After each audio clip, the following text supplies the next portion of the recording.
Well, hello and welcome once again to the DCL Podcast, where we're inviting you to sit back, relax, and we'll be on our way shortly.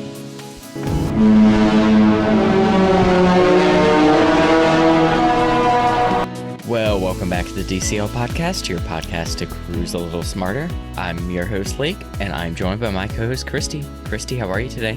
I am well, Lake. How are you? I am doing pretty good. It's been a long day already. Oh, yeah. I mean, you had to get up pretty early. Yeah, we were up at almost run Disney times, 3:30 to drive across the state to run a 15K. I did not get up at 3:30 to run today. I did run today. And I planted a plant outside. So I did all the things today. 2 things. And then we went to Geyser Point for lunch. Nice. It was a good day. And now we get to have an amazing podcast recording. Yes, I am very excited for this. We have to welcome back a very well-beloved guest. I've been thinking all day about all of the cool things that we could introduce her as, because probably going from lowest to highest, super cool bourbon enthusiast, data analytical queen, and then probably most important, author of the Unofficial Guide to Walt Disney World. Woohoo! In the middle of editing right now. I mean, isn't that your always? Always. Yeah, I get a 3-month break. Well, let's welcome back Becky to the show. Becky, how are you? Yay! I'm great. I'm excited to spend an afternoon with you all. It's a good way to spend some time. Absolutely. But why don't we go ahead and jump in and discuss what cruise you booked? Yeah, we booked a 7-night on the Disney Treasure, Eastern Caribbean. This was a spring break trip for us. So this was by far our most expensive Disney cruise. We did use a placeholder. I believe it was our placeholder from our Triple Dipper that we used to book this one. So longest, most expensive, very exciting. One of our favorite cruises that we've done. I love it when longest, most expensive, and favorite coincides. So that's a good thing. It's a good blend. It's a good blend. Yeah, those 7-night spring break cruises, they have a little bit of like a toll tax added on. Yes. And this was I booked it well before the Treasure even debuted, right? And I had seen what hooked me was we were just a week back from our Triple Dipper, and they had started releasing videos of the Haunted Mansion Parlor. And I was like, if that one space is that cool, we need to try this one out. So this was our first, because we did the Wish back on Halloween. We did a 3-night on the Wish, but that one we booked a month before we sailed. So I didn't know we were even going to have this one. I thought this was going to be our first Wish class cruise. It ended up being our second one, but we were excited to try this one out. Well, we'll definitely can't wait to get into all of your impressions of the cruise. But I want to start before we do that, especially because we have the Data Queen on with us. We need to talk about some best practices for your first registration date that you experienced, and then your online check-in. And we just want Data Becky on best practices for those activities. Yeah. So we've booked quite a few placeholders, I'm going to say, because we love a good deal. So I'm always going to use those. For the Treasure, since this one was popular, I actually called to book this one, I believe, and use our placeholder. That was the first time I had ever done that. I'm a millennial. Talking to humans on a phone is not my favorite activity. I tend to avoid it wherever possible, but called to book this one. That actually went fine. Since it was our first time booking a Wish class, I had to do a bit of research to figure out where we wanted to stay. We didn't do a veranda, speaking of most expensive cruise. We just did a low deck ocean view stateroom. We ended up loving our location. We were on the starboard side, deck 2, sort of where the kids club is, except on the other side of the ship, and then even further back. So the only thing, there was one room between us and sort of the crew member space back there on deck 2. It was glorious. We loved it. This was definitely, we can talk about this more later, it was definitely our waviest cruise. And I knew it was going to be somewhat wavy because we're going out into the Eastern Caribbean. I deal with seasickness, so low decks work much better for me. And so that's why we went that route. We like staying far aft too. So all of that worked wonderfully for us. Booked it on the phone. No problems there. Then check-in, now that we're gold, this was my husband and I's 7th cruise and our kids' 6th on Disney Cruise Line. So we're all gold. Hooray. Online check-in's a breeze. I remember our first 4-5 cruises spending over an hour at midnight, 11 p.m. Central, because I'm in Missouri, so I get a little bit of a break there. Spending way more than an hour trying to get things to actually churn through because so many people were checking in at the same time, and we all know how Disney IT solutions are. I believe I did a personal record, speaking of PRs, I believe I did a PR on this cruise check-in where I had all 4 of us checked in less than 9 minutes. I was really proud of myself on that one. This was the first time our kids cruised with passports. We've had passport cards for them, but they haven't had passport books. Their cards had expired, so we did passport books for the first time. I do the check-in on my phone because that's where all the pictures of the humans and the passport books are. Makes it easy to upload, but I always have my laptop up too, just in case, so that I can bounce back and forth if one starts crashing or not. So I made it through all of that very, very quickly. And I'm really liking being gold with less people checking in on the same night as me. And you get a good Castaway Club bag once you get on the ship being gold. Like, that's like the best gift in my opinion. The wet dry bag. The wet dry bag was nice. We used that several times on this cruise because it was raining in Tortola on and off. And so we kept all our things in that little wet dry bag. It was lovely. So what did you book before your cruise as part of the onboard booking activities? What did I book before my cruise? I go back and forth trying to book a lot of things. I believe I went on board with one excursion booked, and that was for our St. Thomas Port Day. Part of the reason we booked this cruise is we have a goal to take our kids to every national park before they graduate high school. And there is one in the U.S. Virgin Islands, so it's not on St. Thomas, it's on St. John. So I had booked us the St. John on your own excursion. Essentially, all that gets you is transportation to the ferries, a ferry across, a ferry back, and transportation back to the boat since it's on a different island. So that was the only port excursion, port adventure that we had booked for this one because we were going to have time in Castaway Cay. We have late docking in Castaway Cay, so we weren't going to do any activities there anyway. We planned on doing Tortola on our own. We had a plan for there, so I had that booked. I had pirate makeovers booked for both my children because we had never done that before, and they were available. Usually they're not by the time I book, so they were available, booked those to test those out for science, and I had 2 beverage tastings booked for myself. That's right, yes.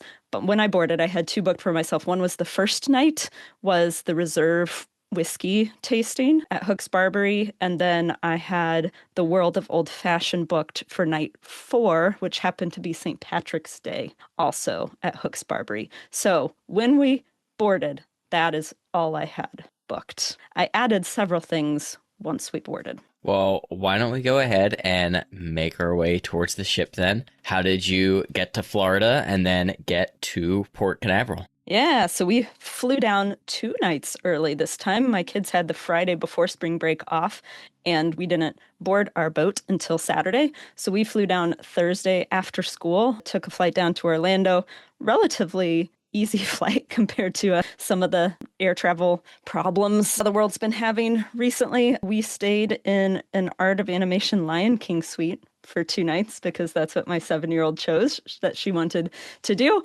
And then we took Disney Transfer to the port that day. Disney Transfer had worked really well for us from the airport for our Wish cruise. That was the first time we had done Disney Transport, and we loved it from the airport. So we're like, let's try it again from Art of Animation. Let's keep it easy, stay in the Disney stuff. Did not like it as much from Art of Animation, only because the pickup was so much later that we got to the port well after our boarding group had been called, and everything, it wasn't crowded. By the time we got up to Marceline Market, it was fine. We were boarding group 4, I believe, and by the time we made it through all security and up the stairs, they were already on group 6. So it wasn't like we had missed a lot, but a little later than we prefer to get there. We like to be sitting there ready for when they call us. But overall, it was fine. It was fine. We made it easy, convenient, all that jazz. If you had to rebook that, what would be your alternative? Private transfers. I like private transfers from the resort. From the airport, The airport Disney transfers leave pretty early, at least if you're on the first couple of buses, so that's fine for us. From the resort, I would take a private transfer. We've done that several times, and then you can leave anytime you want, and you travel in the comfort of your own car on your own schedule. I like being in control, so that's what I would opt for sure. What time do you think you got to the port? We got to the port around 11:30, I want to say. We left Art of Animation at 10:15. So that makes sense. Yes, about 11:30. And then security was backed up. They were having trouble with their iPads or tablets of some sort. And people's security photos weren't properly tying. So it was flagging almost everyone to retake their photos. We got stuck there for quite a while trying to get through. So we didn't get on the ship until probably 12:15 or 12:30. Well, after a little bit of turmoil in the terminal, it is finally time to board the Disney Treasure. What was it like embarking on her for the first time? Lovely. So here's what I love about the Wish class. I don't think we chatted after my Wish cruise. Maybe we didn't. I'm forgetting. I don't think so. The thing I love about the Wish class is their design. I don't love their layout. I'll be totally honest. But I love their design, their artwork, their aesthetics. Clearly, the atrium as you walk into the treasure exudes all of that. There was Belle waving from the top. Mickey was there, right? It's all the things that you love about boarding a Disney cruise. We are creatures of habit. And so since this was our 7th and 6th cruise, our embarkation day is always the same. We go up to the buffet. We get a lovely little lunch. We go to the kids club for open house. We hang out there until our staterooms open. We go get in our stateroom. I like the lighter, brighter staterooms here too. We love a porthole we can sit in. So my kids fought over who got to read their book before bedtime in the porthole every night. But we did some of that afternoon as we got on. And then we go to our safety drill and sail away and all that fun stuff. We have early dining. We always do early dining. So by the time we sailed away, it was time to get to our restaurant on the first night and do all of that jazz. But I love seeing spaces on the Treasure for the first time. Skipper Society is one of my favorite spaces on any Disney ship, I think. I'm a Jungle Cruise fan, and that one has such good theming. Thoroughly enjoyed that. The Hey Hey Cafe is cute. I think that's a good one. Hooks Barbary. I spent a lot of time there. This cruise, Marceline Market. I'm always a Marceline Market fan. I think it's better than Cabanas. Clearly, you can find us eating all of our lunches and breakfasts there. So that's what we did. Wandered the Treasure, took pictures of the art, settled into our room, got ready for 7 whole nights. I love it. Well, let's backtrack real quick and dive into the stateroom just a little bit more. You'd mentioned a lower deck ocean view. How was that room? Perfect. It was perfect for us. Our kids aren't that big yet, so we don't need super much space. We had packed so that we would do laundry midway through our trip. That's something we had never done. We'd never done laundry on a Disney cruise ship before. So we didn't have huge amounts of clothing to put away. It worked very well for us. We have one kid that likes the top bunk, one that likes the bottom bunk. And so that's convenient. We all have our spaces. We know how this works. I love the ocean view staterooms. I won't turn down a veranda by any means, but we like being able to sit in that porthole and look out. I wish, and I will say this until I turn blue in the face, that Disney designed their resort rooms as well as they designed their cruise ship rooms. They just work so well for families. The fact that I can put my kids in bed and close those shades and they will sleep well, especially those low aft rooms, the engine noise, especially on these days where you're just churning across the sea. It's just built-in white noise. Everyone's rocking and sleeping well. And then my husband and I, every night we would take turns, an early shift and a late shift for who would go out of the room while the kids were sleeping and then switch on and off. And like, they can't even hear us. We're not bothering them with our lights on and the door opening and closing. And there's barely any hallway noise because the only people past us are the crew and they're very respectful. So love this stateroom and its layout. Well, let's go ahead and circle it back to dining, and we'll go ahead and cover all of your main rotational dining restaurants. What was that experience like, and what were some of your expectations for some of these or I should say the new restaurant to you? Yes, the one new restaurant. Yeah, high. Expectations are high. Food is arguably the most important part of a Disney cruise to me. So I study these menus religiously before we get on board. And then I have high expectations for both the food and the service and the entertainment. So our rotation started at Worlds of Marvel. Not my favorite. It's fine. I much prefer Animator's Palette, even though I'm a big Marvel fan. I don't know. The interactivity is just not the same. So we started at Worlds of Marvel, then went to Coco, and then had 1923. So that was our basic rotation. Our service team was wonderful this time. So we do early dining anyway, but we also typically ask to have as quick a service as possible. Like, we are there about 10 to 15 minutes before our dining starts, and then we try to get through it as quickly as possible so our kids don't get bored and they have a little bit of time before we take them back to the stateroom for bed. And this service team was on it. Interestingly, our assistant server was generally the one handing out hand wipes at the front of the restaurant. And because we were there early and wanted to move fast, we got our main server pretty much her attention and service the entire meal the whole time. We barely met our assistant server, but they were working so well together. Like, biggest shout out to our service team. They were lovely. Worlds of Marvel was fine. The first night, the show, it was the same one we had seen on the Wish, so nothing super surprising there. Then we went to Coco. I had high expectations for that. Interestingly, on the Wish in the Arendelle restaurant, we were seated way off in a corner at the very back of the ship, near the windows at the back of the ship. Same exact spot in Coco, even though I had requested center of the room near entertainment. Nope, didn't matter. Just shoved back into the corner again. So didn't see much of the show. Were you seated with other people at your table? We were not, but we were about this far from a family with two boys who were close to the same ages as our girls. So we saw them every night, but not seated with anyone else. No.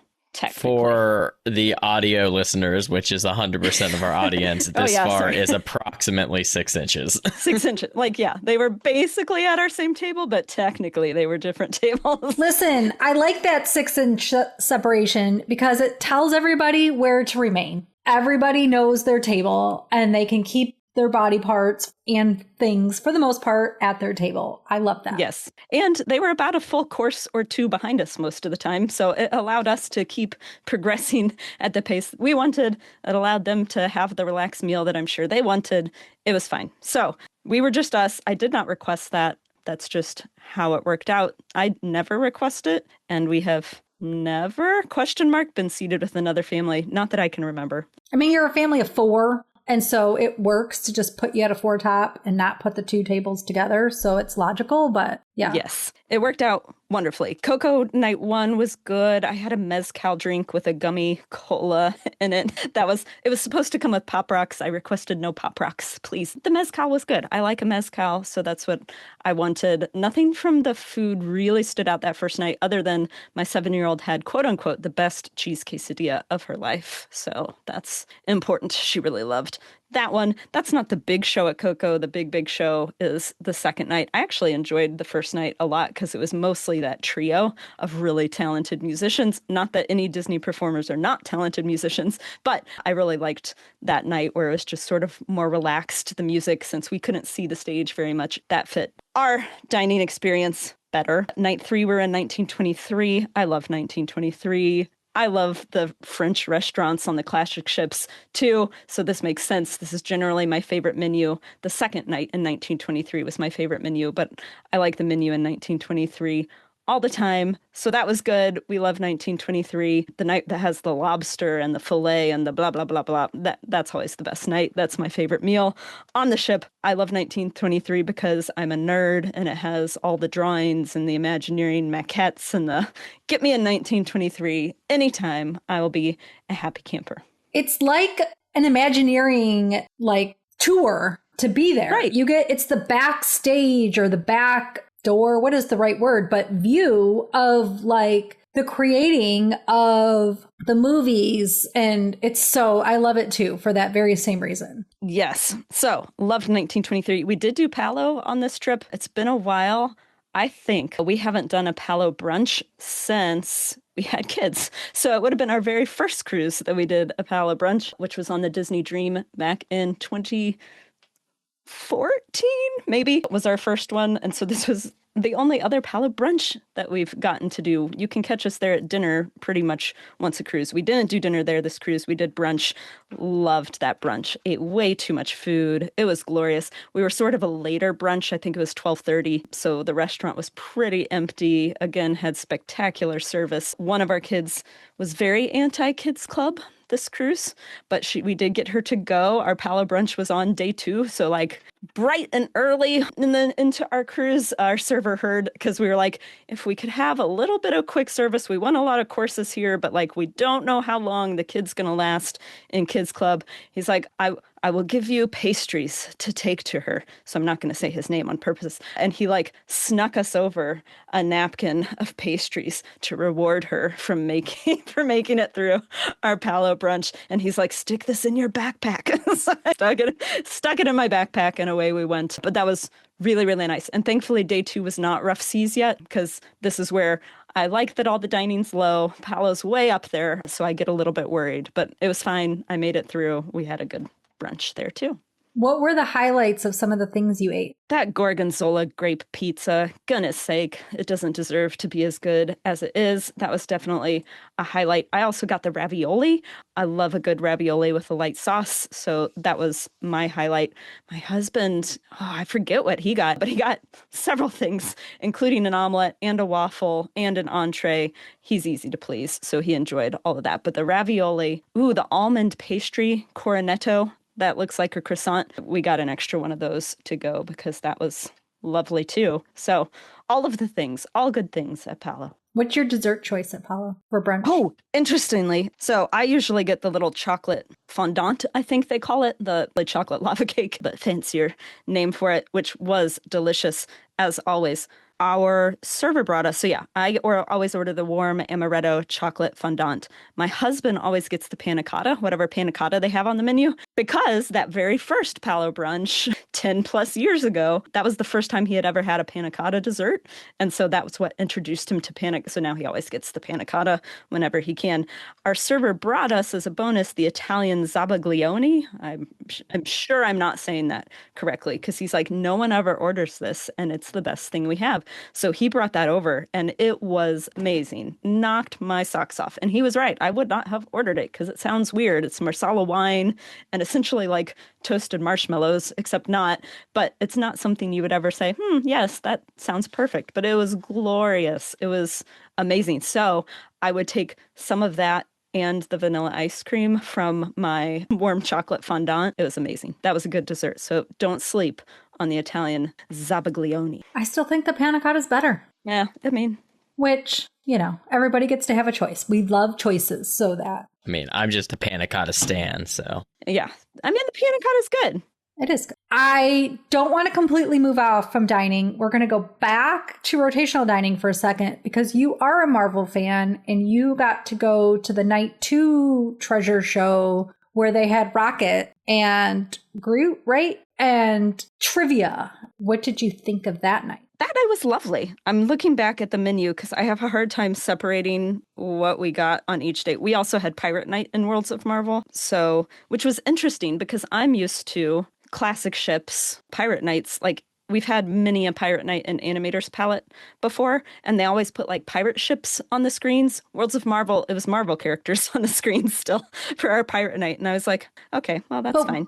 Wait, did they show like video, or did they just have a face of a Marvel character? It was video quotes. I'm doing air quotes of zoom in and out and pan. It was not like cuts from the movies. It's like those motion cap shots. Drawings of characters. Yes. Things moving across the screen, but they're like drawings that inspired the film. I would get tired of the shows pretty quickly here. Now, the trivia was fine. Oh, they did have the little pasta pouches on night 2 at Worlds of Marvel. And the beef Wellington is night 2 at Worlds of Marvel. So those were both good.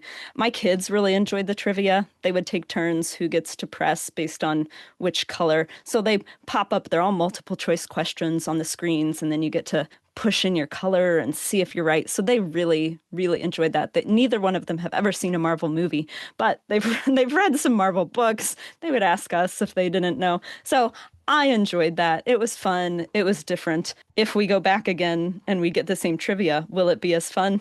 Absolutely not. But since it was our first time, I enjoyed that a bunch more than the Ant-Man, Spider-Man, Miss Marvel misadventure that happens on night one. Again, very cute the first time. Gets old real quick.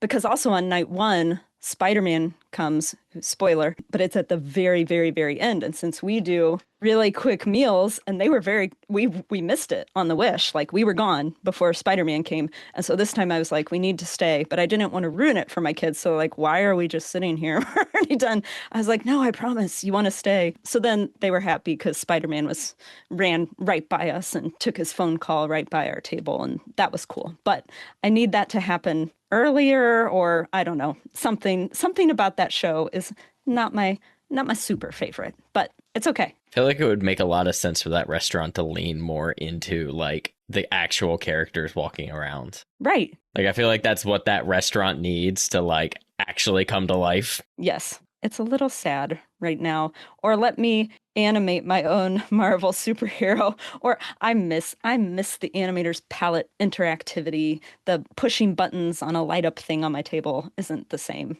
Not the same. Not to say it's not a nice meal. It just doesn't repeat well. And so that's unfortunately the point. Yeah. For people who are coming up to this experience, you're going to enjoy it. I was just saying, like, make the buttons like actually interactive, like make the trivia actually keep score, or like when you do the quantum core, they could do like a Simon Says with the kids where they gotta like remember the sequence of the buttons, something, but instead it's just a light up thing. So lots of room for improvement for Worlds of Marvel. I'm a Marvel fan. It should be cool. But if it is something that you're going to repeat on multiple ships, you got to be able to keep it a little fresh. You know, people are going to go on different ships and experience the same thing. Well, why don't we go ahead and move on from dining then? And let's go ahead and move on to activities around the ship. Before we get into all of the fun that Becky had, Becky, what did your kids get up to? What did my kids get up to? All kinds of things. So my 10-year-old loved the kids club, was there multiple hours every day, met new friends, etc., etc. So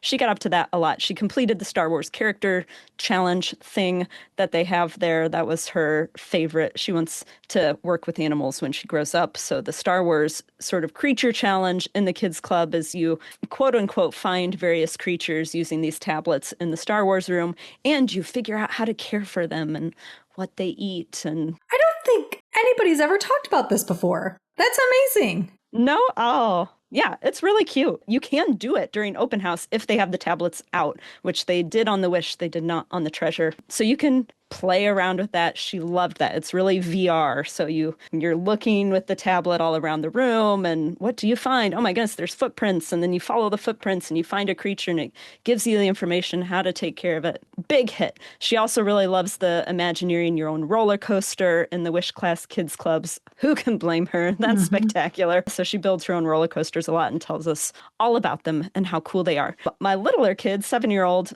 really likes the how to draw, the crafting. So I'm pretty sure we drew every possible character on the ship. She would even nominate a parent to go to the ones that were only 18 plus so that we could take a picture of the board and bring her a paper and she could do it on her own. So we had to do that for Hey Hey and Ursula because those were 18 plus classes and she still wanted to learn those.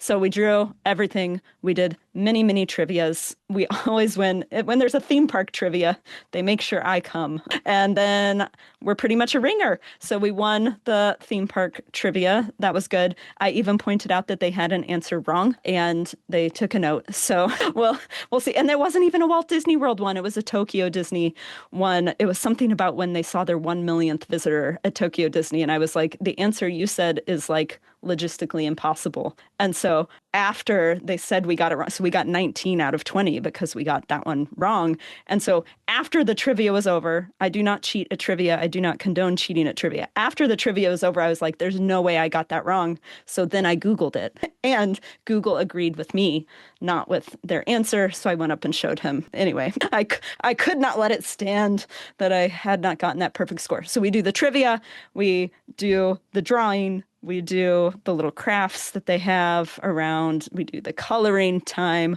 all of that. We tend to not see many movies on the ships. My older kid and my husband did see Hoppers because that was new. So I still haven't seen it. They saw Hoppers. But otherwise, we just hang out. There was not much Aquamouse time to be had on this cruise because it was very windy all of our days at sea. So really the only time the Aquamouse was available, I think it did open for a couple hours one of our days at sea, but otherwise it was only available in ports, and we're off doing other things when we're in the ports.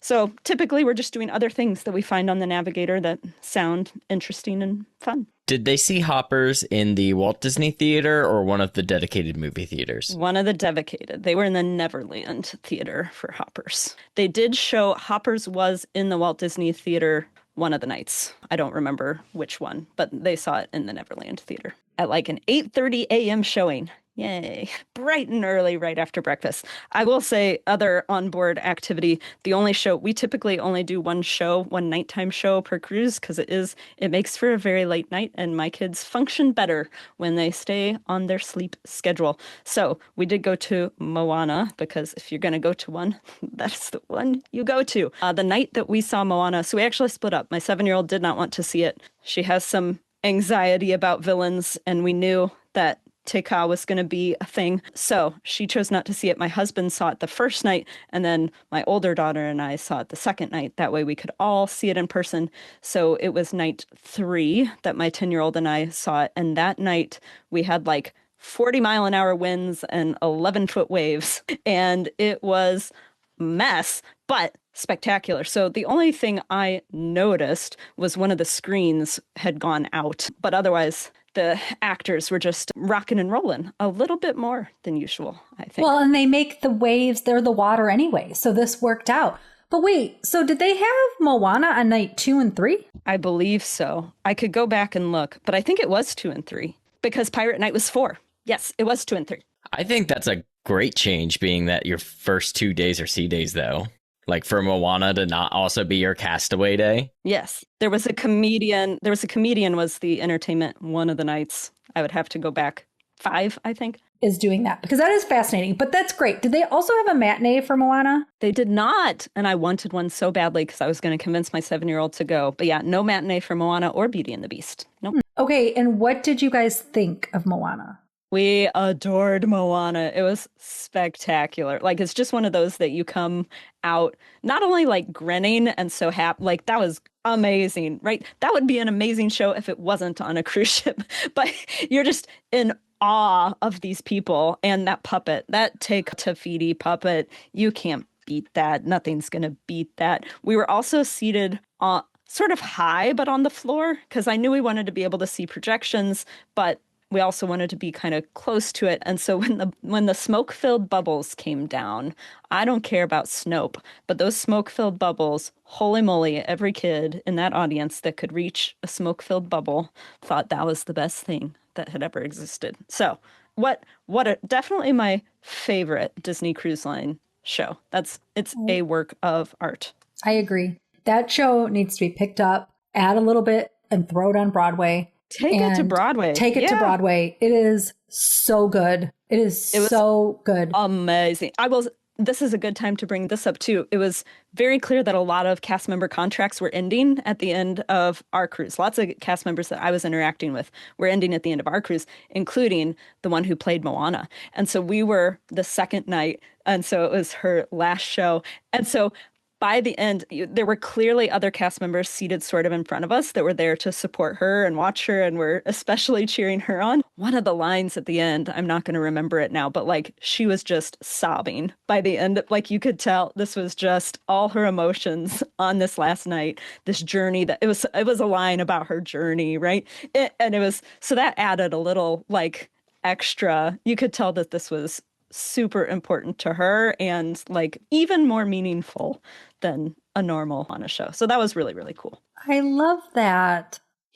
Yeah. Oh. So there you go. That's what my family got up to. It's the best. Go see it. Book a cruise to go see Moana. All right. So let's talk about what you and your husband did during your solo evenings. My husband would typically go watch some live music or do trivia. That was mostly what he got up to. Or he would, I don't know, go read on decks or something. He doesn't do as much of that. He'll usually try to hit up some form of entertainment or whatever, like little game show they're doing that night. He'll go watch it. He absolutely will not participate, but he'll go watch it. Did you guys watch the Indiana Jones show? He did. I did not. So that was one of the things I let him go do, because I always get to go see like the fireworks. I don't know if he remembers the last time he saw fireworks at sea. It might have been pre-kids too. So I gave him that one. He really enjoyed that. He said that was great, but I didn't get to see it. So that's what he did. Right. Someday. I'm sure we will. It is my 10-year-old's. She says it's her favorite ship.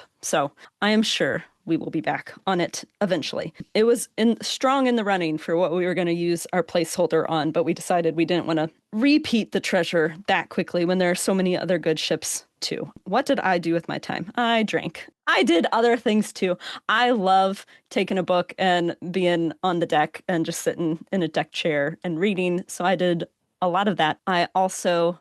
Oh, we didn't mention with the kids, one of the things I booked when we got on board was the Royal Gathering. So I did, because I won't wake up at midnight again to book that for my kids. So it's usually gone by the time I wake up the next morning. But when you get on board, there's usually some available. So we did that on morning of day 2, I believe. Did you book it in the app? Yes, in the app once we got on board, or once we got connected to Wi-Fi, even before we got on board. So there were plenty of spots open on all the days because we had a lot of at-sea days for that. So we did that. I went to, so the first night, did my reserve whiskey tasting at Hook's Barbary. This was something I had done on the Wish for the first time and adored it. Favorite beverage tasting. I like the science behind the things I drink and the history. I want to know why I'm enjoying it and how I can enjoy it more and what I should look for. And that's really what that reserve whiskey class is good at. It's a small group. It's 6 people or less. It's led by these experts in their fields, and quickly found out. So Noor was my bartender at Hook's Barbary on the Treasure. It was Noor's last cruise of his contract as well. So that reserve whiskey tasting, the one I did on the Wish, was 4 pours. And even so, a very great value. These are always great values. Noor started us off with 5 pours and added an extra pour in the middle of the tasting as well. So we ended up with 6 pours that first night. And I was like, I can see how this is going to go, and stopped by Noor many times throughout the rest of the cruise and added another tasting for the last night of the cruise. The regular bourbon tasting still had a spot. So I added that one for the last night of the cruise. Anyway, that reserve whiskey tasting, once again, glorious. They let you try whiskeys from all across the globe. And so you're comparing Japanese whiskeys to Scotch to bourbon and learning how to taste and appreciate the differences and what you like. Interestingly, in both my reserve whiskey tastings on the Wish and the Treasure, there's been at least one female partner or spouse that comes along for the ride and doesn't like whiskey at all.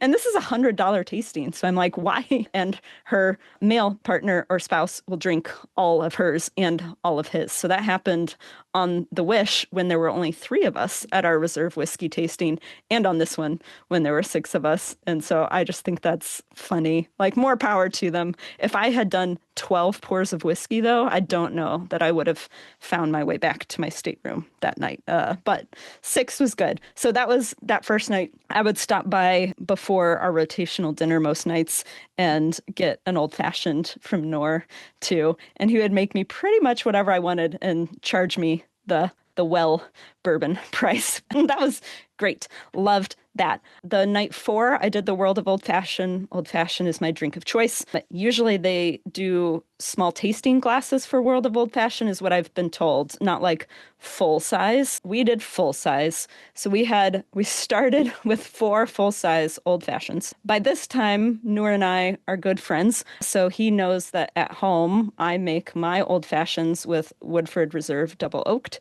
He told me, don't do that. That's a sipping whiskey. So he started us off myself with a full pour of Woodford Reserve Double Oak to prove to me that this is what you drink before you have old fashions, not in your old fashioned. Started with that, had 4 full-size old fashions. One of our 6 didn't show up. No, one of our 5 didn't show up. It was supposed to be 5 and only 4 of us showed up. So then he split that person's old fashions between us 2. So we all ended up with the equivalent of 5 full-size old fashions, my favorite of which also had absinthe in it. And this was St. Patrick's Day. That one, I did barely make it back to my room. That was a lot. It was glorious. I woke up the next day because the next day was our Tortola. No, the next day was our St. Thomas, St. John Day. And I had a lot of wrangling of my family I had to do that day. We were up at 7 and I was still feeling I was tipsy still at 7 a.m. the next day. So that was a good one. And then the last night, these were all 11 p.m. tastings, which they're killing me with those. The last one I did the bourbon tasting. It was Noor's last night on the ship. We got another 6 pours of whiskey. The bourbon tasting is just the $50 tasting. So by this point, again, Noor and I are really good friends by this point. And I had added this one late because I was like, I just like you. And you tell me all the good things and give me all the good bourbons. And this is wonderful. And so he was telling me the cost of each pour that he was giving us that night. And it was all men with me that night. They were all ones that had done multiple tastings with him on this cruise too. And so he gave us almost $350 worth of whiskey in those 6 pours for our $50 tasting on our last night, which is just absurd. So all of that, other things I did at night, I like going to Scat Cats and listening to the piano. It was the piano player's last cruise of his contract as well. So would just sit in there and relax and meet new people, drink whatever was there. I went to Haunted Mansion Parlor one night. I would do trivia by myself, etc. But really love Hook's Barbary. And so you could catch me spending most of my late nights there. Well, what a ton of incredible experiences to be had on board the Treasure. But there was a space that you were very excited to talk about, or very excited for, that we have not mentioned yet. Haunted Mansion. Yeah. Haunted Mansion Parlor. What a feat of Imagineering, right? Like, I am a nerd. So I had watched the making of the Treasure on Disney Plus before we went on and seen the story and read some of the history online of the Haunted Mansion Parlor and everything that went into it. And some of the gags, quote unquote, and things that they put in there were things that were planned for the Haunted Mansion that just weren't technically feasible at the time. And so to get to see those come to life, spectacular. I went one of the nights, I got to sit in like essentially the hat box seat kind of in the corner and just people watch and enjoy. Really, really loved the space. So immersive. I sat there for an hour so that I could see all of the things as they happened. Never ordered a single thing off the menu though, because all the drinks just sounded so bad. So that was the part that was disappointing. I was not let down by the theming. I was not let down by the Imagineering. I felt incredibly let down by the drink menu. I was like, can you just... Like, there's a sliding door that separates Scat Cats and Haunted Mansion. I wanted to be like, can you just go over there and get me the Cat's Meow, I think is the thing that I liked, over there with dairy-washed bourbon. No, they couldn't. So I didn't spend money at Haunted Mansion Parlor, but I did spend time there, and it was lovely. It is a pretty space. I mean, pretty is not necessarily, but it's like... Creepy, but immersively creepy. Immersive. It is an immersive space. That is a good description. Yeah. You feel like you're in the ride, but you just get to sit there and enjoy it and not be pulled through it. You get to really be in the space. Yeah. It was great. 100, all the points to Imagineering for pulling off the Haunted Mansion Parlor. One more question, and then we'll move on to your ports. But speaking of spaces that stood out to you, were there any other spaces aboard the Treasure that were highlights for you or your family? Like theming and theming and aesthetic wise. Yeah. For my kids, the kids club on the Wish class is just infinitely better than the classic ships. Apologies to all of those Oceaneer clubs, but my kids, especially my 10-year-old, loves the kids club. It is immersive. If you want to say immersive, yeah, it's really immersive. So that is one of them. I just really like the art. So as weird as this sounds, like I would spend time just going up and down the stairwells because every deck is something new and cool. Like one of them was this giant live moss Moana on the wall. I just loved discovering those things, those were really incredible spaces for me. We spent a ton of time in Skipper Society, which is just the space where there's a little bar, and it's where they host a lot of the family activities during the day. So especially the little round tables in the back of Skipper Society, where they have light fixtures that are stained glass macaws, parrots, like that is peak. I could just sit in that round table all day and be happy and really enjoy myself. So those are the ones that stand out to me the most. When we were on the Wish, we had not done Palo at all, so I hadn't been up in the adult dining spaces in the Wish class. So the Rose area and how Palo and Remy are more Beauty and the Beast themed on the Wish class ships, I enjoyed that a lot too. I found myself taking a lot more pictures of the space and the art than I normally do in that adult dining area. So I went back one night and had a drink up top in the Rose as well. So those are the spaces that stood out to me. Love it. Yeah, the Rose is very elegant, for Very sure. elegant, chic. We've got some amazing ports to discuss here. Let's go ahead and start with St. Thomas, which you've already hinted a little bit of what you got up to. Yeah. So, well, I hinted at what I booked. So we booked the St. John on your own, where Disney was going to do all of the transportation, and then we could go to the national park and explore the national park. That's what this cruise was for. On day 2, so day 5 was the day that we were actually in St. Thomas. Day 2, we got a little notification in our app that all St. John excursions had been canceled. I'm like, well, no, it didn't say all St. John. It said that our excursion had been canceled. And so I flipped out a little bit and went to the port adventure desk, and I was like, look, I just need to get over to St. John. I will book any port adventure that you have. Get us to St. John, and like we'll abandon the port adventure and get us back. And then that's all I need. And they're like, oh, actually, all of our St. John excursions are canceled. They only contract with one ferry company, and that ferry company was having mechanical issues and would not receive a part in time for our port day on day 5. So this sent me into a little bit of a spin, because things like taxis and ferries, clearly all cash only. I had only planned, we bring some cash on our trips, it's fine, but we were having a Disney adventure for this day, so we weren't really going to need that much of it, and we weren't going to have enough to do it all on our own, and that was going to be a problem, because the taxis on islands like this, Tortola and St. Thomas and St. John, they all have contracted per person rates depending on where you're going, and they're pretty expensive. So I had to scramble. Eventually, a lovely person in our cruise Facebook group responded to my urgent request that was like, if anyone has extra cash, I will Venmo you.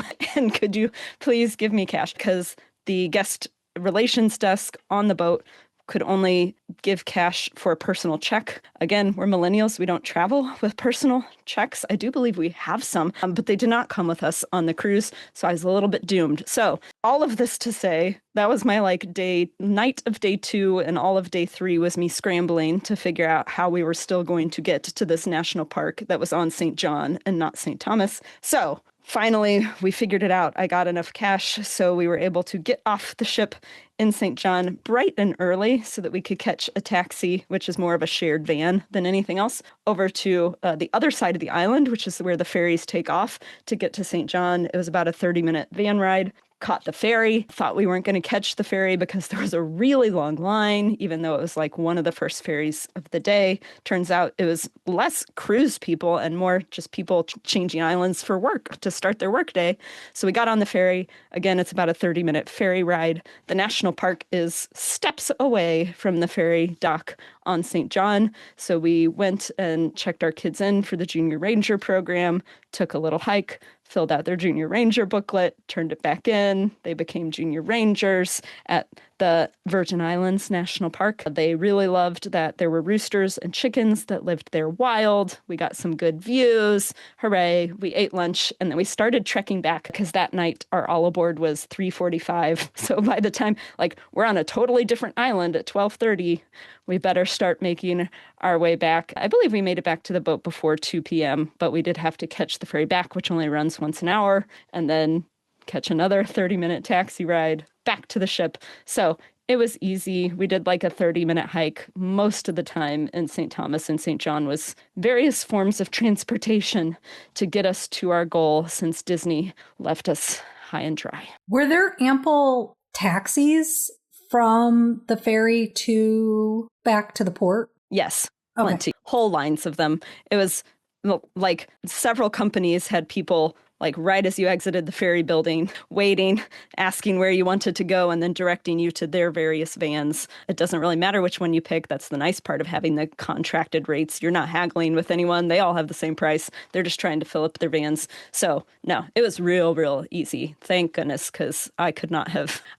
I'm a seasoned traveler and will happily organize my own things if I have plenty of time to research and plan them in advance. And so since this one was so on the fly, I was feeling very uncomfortable. But we made it. We did it. National Park checked off the list. Well, what an interesting twist to a day. Definitely been there where some port excursions have changed. But let's go ahead and move on and talk about Tortola. Yeah, Tortola. So Tortola was day 4. It was the day before St. Thomas. Because we already knew that our St. Thomas day was going to be a disaster, I needed to change some things on our Tortola day. What we had brought enough cash for was to take a taxi to a specific beach I wanted to go to. It's called Brewer's Bay.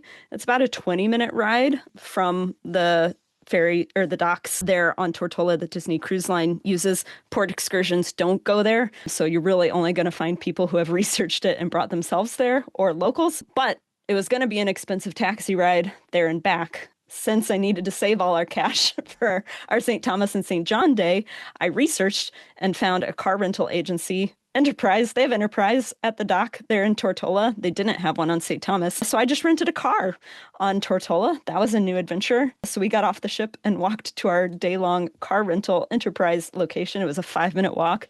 It was super easy. Got the car for $59 for the day, which was way less than the taxis would have been. And I could pay it with my credit card online rather than spending any cash on it. So that was spectacular. Not as spectacular was that then I had to drive on Tortola. There's some turns and Yes, it was. and it's narrow. Oh, yeah. I shaved probably a couple years off of my life in those 2 20-minute drives. We had a little red SUV, which was great. I did essentially, you don't know the car you get. Like I just booked a rate and they could have given us any car.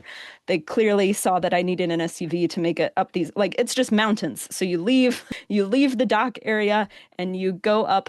I wouldn't even call them 2-lane roads. They're like 1.5-lane roads, and they are curving up and along the sides of mountains without any barriers either. So you're just going up, curving up a mountain, and then you're curving back down the other side of the mountain to the bay. It was horrifying, but we did it. So Way to go. And there's like a taxi van bus thing that's also sharing the turn. And there's much construction going on, so there were multiple concrete trucks going through.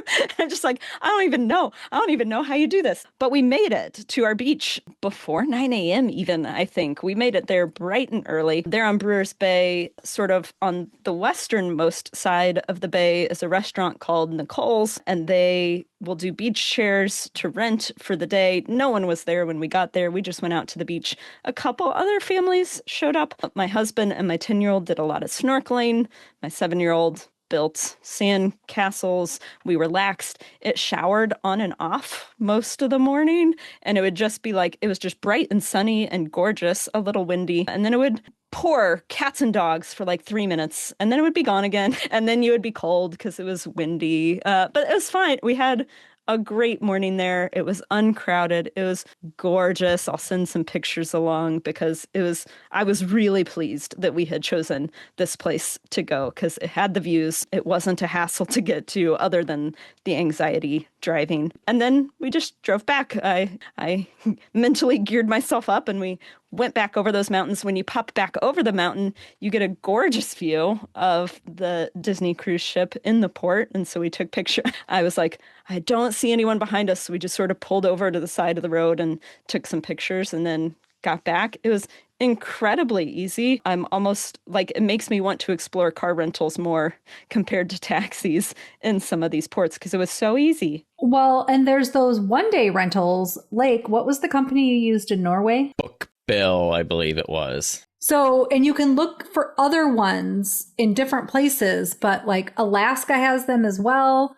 And they're sort of people's personal cars that it's like Toro or whatever that company is. It is, yeah. Oh, okay. But yeah, it's basically people's cars and they leave them in the port and then you can just, so that would be something, obviously there could be risks and you never know, right? And you have to make sure you have proper insurance, blah, blah, blah, legal disclaimers, boring. But you could try one of those routes. I really enjoyed it. And yeah, since again, this was organized last minute, I had like a whole day to try to figure this out. Going with Enterprise was nice because I knew what it was going to be like. And it was a 5-minute walk from the dock and they had plenty of cars to choose from. So that was spectacular. Really enjoyed that Tortola day. British Virgin Islands, would go back. Where did you park at the beach? We parked at Nicole's restaurant. So it's not really a parking lot, but there was some surface space there and a whole family of chickens. So that's where we were. There were a few other families that did arrive by taxi, aka giant van.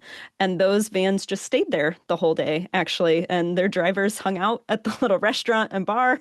And so I think at its most crowded, there was our car and 2 vans in that non-parking lot, and that's where we were. There was other public parking, I believe. It's supposedly whatever the British Virgin Island version of Boy Scouts are, there's like a Boy Scout camp further along that bay that had some parking too, but we just stayed over on the western side. Well, sounds like a lovely day despite some driving heart attacks. Multiple.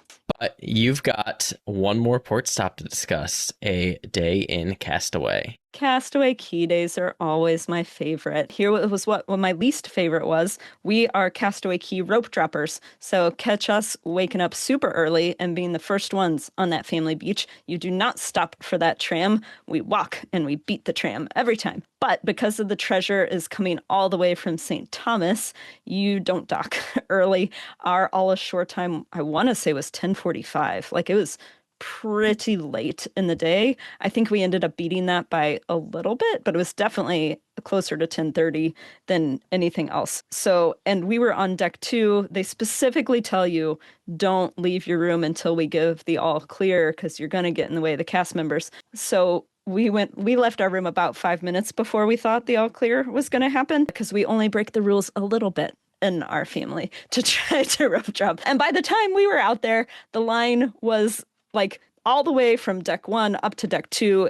I heard from others it went up the stairwells all the way to deck 6. We're on deck 2, so we're not going to walk up to deck 6 to go back down. So there was like a secondary line that went into our hallway of rooms. So we're like, well, everyone broke the rules. I guess we should have done it too. No, we shouldn't have. But we're like, now we're not going to get to rope drop. Thankfully, it was very efficient getting off the ship. So, and we didn't take the tram. So we were still the very first people on the family beach. I raised fast walkers in my family. So we made it to the family beach before everyone else and enjoyed a little time there. It was incredibly windy this Castaway Key day. So the adult beach was a disaster. Like, I don't think anyone actually spent time there because it was just all waves and wind. The family beaches are a little bit more protected just because the way the wind was coming into the island. So we had a decent day there. It was warm and sunny, just very windy, but all the excursions were canceled other than, I think the Stingrays still happened. And I think you could rent like one sort, you couldn't do paddle boats because those were too affected. I think maybe kayaks still went, but not very much was happening. Everyone was on the beach. And when I say everyone was on the beach, it was the most crowded Castaway Key day I've ever experienced. People were ready to get off the ship and they all flooded those family beaches because the adult beach wasn't super pleasant to be on. So it was just a wild mess of people on those family beaches. And we only had a few hours on the beaches. And so people were taking advantage of all that time together. The meal lines were crowded. So this is one of the things I'm not as big of a fan of on the Wish class ships, is they really sort of overwhelm Castaway Key. We still had a great time. Lovely weather other than the wind. Enjoyed our day. I did the Castaway Key 5K for the first time because now apparently I do races and get medals. And this, like, I did it in my flip-flops. Also, it's the honor system. I could have not done it and still gotten the medal, but I did. I counted, I had my step counter going on my phone and I walked, on the little airstrip and over to the adult beach and back, and I had done a 5K. And so I was like, hey, I did. And I'm like here in my swimsuit and my flip-flops and he's like, you did? And I was like, I'll show you my steps. He didn't actually want to see my steps, but I was ready to prove it. So I did that. I walked around a little bit. My husband did the snorkeling. He was the first person in the water to go see things. And he saw quite a few fish. He was pleased with that snorkeling adventure before that got crowded. So it was a lovely Castaway Cay day. I love Castaway Cay. It's my favorite port on any Disney cruise. I do not like it being my last day before we get off the ship because I always feel like I need to get back to my room and pack, especially at the end of a 7-night cruise. I was like, I have so much packing to do. We had also had a bit of a disembarkation disaster on our Wish cruise. I had accidentally packed. It was a confluence of events. That 3-night cruises are just chaotic and busy, and I was trying to pack us up for the night. I had my reserve whiskey tasting at 11 p.m. that night that I was trying to get to. And so all of these things happened. And we wake up the next morning to go to breakfast, and my 10-year-old had no pants. I had left no pants for her in the room. All she wears t-shirts as nightgowns to sleep, and it wasn't going to be appropriate for going to breakfast. So eventually, we had her wear my nightgown with a belt to eat breakfast and get off the ship, and she was horrified. It was the most embarrassing experience of her life. I was a terrible mom. So this is what's running through my head in our Castaway Cay day. I'm sitting on the beach, I have to leave pants out for everyone.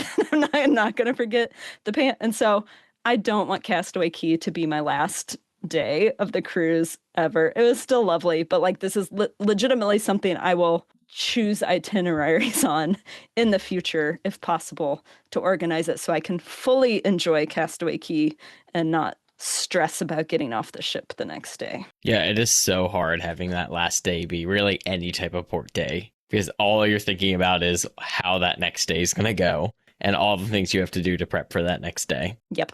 So, oh well. It's still lovely. A Castaway Cay day is better than any other day, even if it is the day you have to pack too. And honestly, it was shocking that you guys were able to port. It was interesting because you and I were chatting that day. I was on my 7-night cruise coming back, and we had the worst waves I've ever experienced on a cruise. They had to cancel our show in the evening because it was so bad. Yes. And I was worried we couldn't. And that's what, it was part of it. It was so late anyway, but it took them longer than usual. We've done a lot of Castaway Cay dockings, so I know the drill. And it took them quite a bit longer than usual. It was a very wavy, very windy cruise. So much waves. The whole week, honestly. Yes. Mm-hmm. Yes. Yeah. Well, sadly, all cruises must come to the end. Hopefully you remembered pants this time. I did. We remembered pants. Actually, I didn't need them. She wore a dress because we were going to the Grand Floridian Tea that day we got off the ship. We invited a friend to come with us who may or may not be on this podcast. So, thank you for the invite. We were wearing dresses and it was fine, but it was still, I still almost kept pants anyway, just in case. How did you get back to Walt Disney World? Also Disney Cruise Transfer, which again, I would not do. We did it to the airport our first time, but we specifically waited to get off the ship to the very, we almost always wait to get off the ship until they're like, no, really, you have to go. This time, we got off pretty early. This was our first Disney Cruise transfer back to resort ever. And so they gave us this letter that was very stern about you have to be off the boat before 8:15. And we're like, okay, well, it turns out our luggage tag didn't get called until 8:14. So I'm like, we gotta go. We have to be off the boat by 8:15. They're not gonna. So we get off the boat. We breeze through. We find our bags. We take our pictures so they don't even have to look at our passports. And we get on the bus and we sit for an hour before any of the buses leave because they don't actually leave until something like 9:30, I think is when then they all leave. And then we were going to the Riviera. We had a 1-night post-cruise stay at the Riviera, but our bus was shared with Art of Animation, Pop, Caribbean Beach, and Riviera was the last stop. So we got to Riviera. I think it was just before noon. It was a long process. It was almost 4 hours from when we got off the ship to when we were in the lobby of our hotel. So no, would not do that again. God, almost noon? Yes, it was terrible. It was because it was really trafficy in port too. So traffic was bad. And then each resort stop took a while as they got off people, because it was us and one other group that was at the Riviera. So almost everyone was at these other places and was getting luggage off. And so it was just a slog to get back to our resort. Thank goodness I booked a late tea, not late, but later tea than I probably otherwise would have, because there was a chance we wouldn't have made it otherwise. And let's just say that tea was lovely. It was lovely. If you can miraculously get yourself a reservation, you should. Yes. I, had a standby skipper alert. Never once has that popped up. I will check randomly throughout because I would like to go back and can never get even a spot for two. It's a very small space, but it is a lovely, lovely experience if you can get a reservation. Yes, very reasonably priced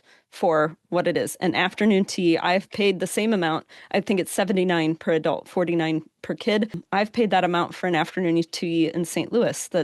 Was again lovely, but not as well themed, not the same level of service, not in the Grand Floridian. So I would not be surprised if Disney changes the price sometime in the future. But for now, it's a decent value and a really good experience. I'm going to circle us back here and take us back onto the Disney Cruise Line just a little bit here for a couple more questions. We had to do a little bit of Disney World. That's what I do. No. We're a little bit too deep in the weeds there. Yeah. It was a good tea, Lake. It was a good tea. And very few people. This is the scoop. No. We let this steep a little bit too long. We're getting a little bitter now.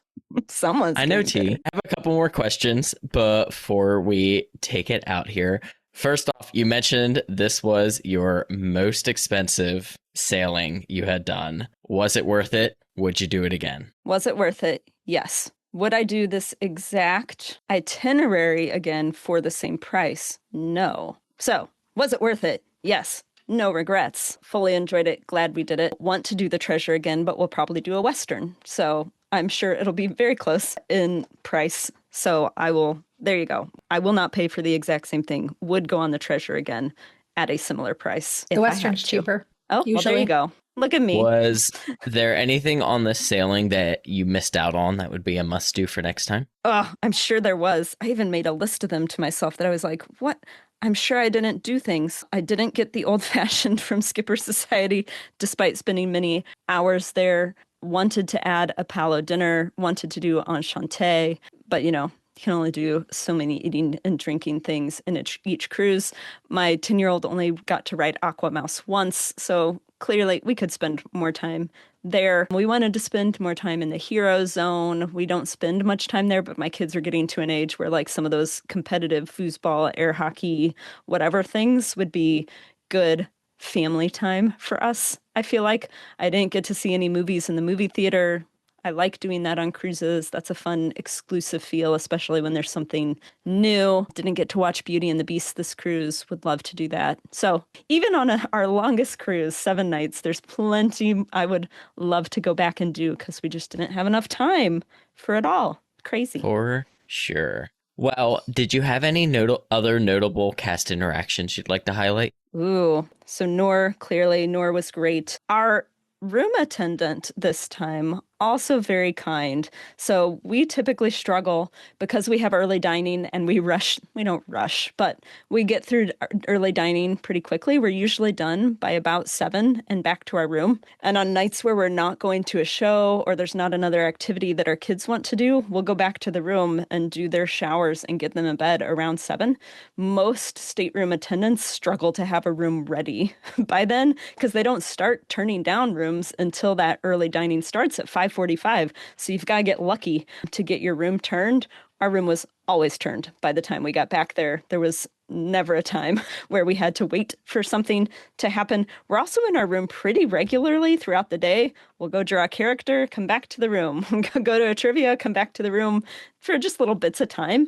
And so we're probably a difficult family to be a stateroom attendant for, hard to plan around. And it was just seamless, all of that. And everything was clean and organized and like we're a little bit of a mess because we do so many activities and bring stuff back to our room that our shelves and our surfaces fill up quickly. And she just took really good care of us. She also gave us character sheets for the bunk beds, which is one of the little hacks that I like on Disney Cruise Line. It makes our kids feel more cared for than just white sheets for whatever reason. So, stateroom attendant, like I said, our main rotational dining team was excellent. And then Noor and Hooks Barbary. Those were my big shout outs. Amazing. Well, Becky, thank you so much for coming on and sharing your family's experience on the Disney Treasure. Where can our listeners follow you? On Instagram at Raising Mini Me's, Mini like the mouse. I'm posting there 4 times a week with all of the Disney data. And then I also do live posts there when I'm in the parks or on a cruise, so you can follow along with my trips. I also blog for the Touring Plans blog once a week, the Disney Data Dump, where you can get all the most recent Walt Disney World data there too. Awesome. Yeah, make sure to check out her Instagram because it is just an analytical dream.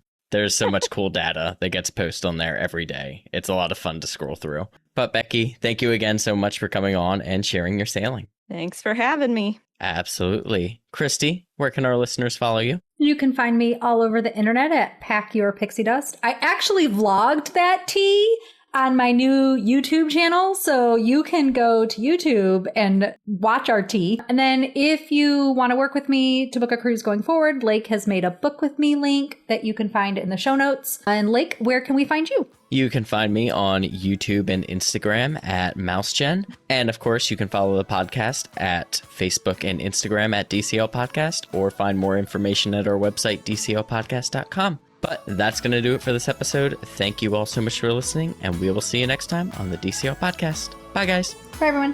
Bye.